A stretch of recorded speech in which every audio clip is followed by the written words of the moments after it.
পর্যায়ে আবেদন নেওয়া হয়েছিল। সেখানে আবেদন করেছে আপনার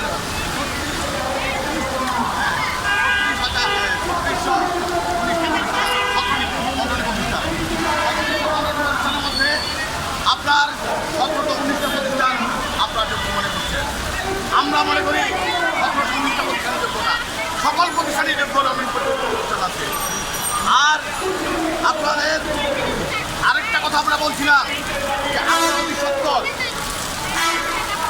মাদ্রাসা এবং কারিগরি এই প্রতিষ্ঠানগুলোর আপনার আবেদনে এই আবেদন নেওয়ার পর আপনারা কতটা যোগ্য বাইর করতেছেন আপনাদের ভিত্তিতে আপনারা দেখেন।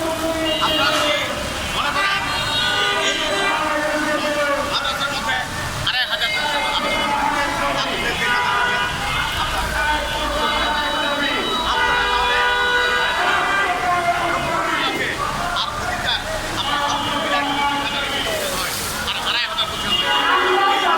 প্রতিষ্ঠান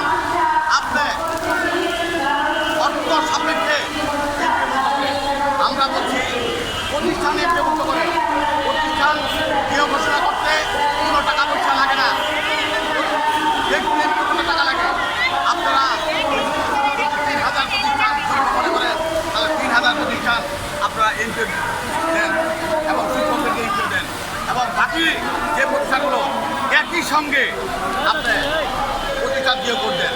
প্রতিষ্ঠান জিও কোড দিলে তাহলে কি হবে, বাংলাদেশের যে সকল নন-এমপিও শিক্ষা প্রতিষ্ঠান আছে সেই সকল নন-এমপিও শিক্ষা প্রতিষ্ঠান ধ্বংসের দিকে যাবে না, সেটা আবার সামনের দিকে অগ্রসর হবে।